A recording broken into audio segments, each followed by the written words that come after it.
قرآن پاک میں لفظ قرآن 70 مرتبہ استعمال ہوا ہے۔ قرآن مجید کی سب سے لمبی سورت سورہ بقرہ ہے، جو ترتیب کے لحاظ سے دوسری سورت ہے۔ سب سے چھوٹی سورت سورہ کوثر ہے۔ دنیا کی 103 زبانوں میں قرآن کا ترجمہ ہو چکا ہے۔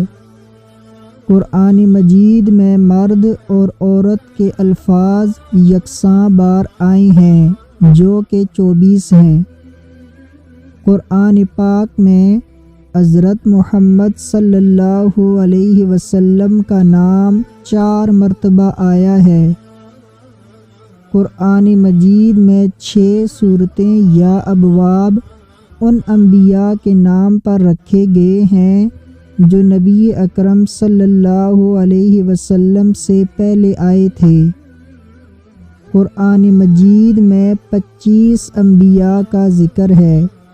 قرآن مجید میں 3 مساجد کا تذکرہ ہے: مسجد الحرام جو مکہ میں ہے، مسجد الاقصیٰ جو یروشلم میں ہے، مسجد قباء جو مدینے کے قریب ہے۔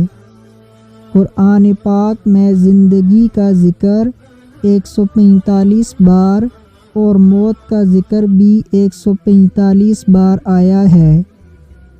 فرشتوں کا ذکر 88 بار، شیطان کا ذکر 88 بار، دنیا کا ذکر 115 بار، آخرت کا ذکر 115 بار اور ابلیس کا ذکر 11 بار آیا ہے۔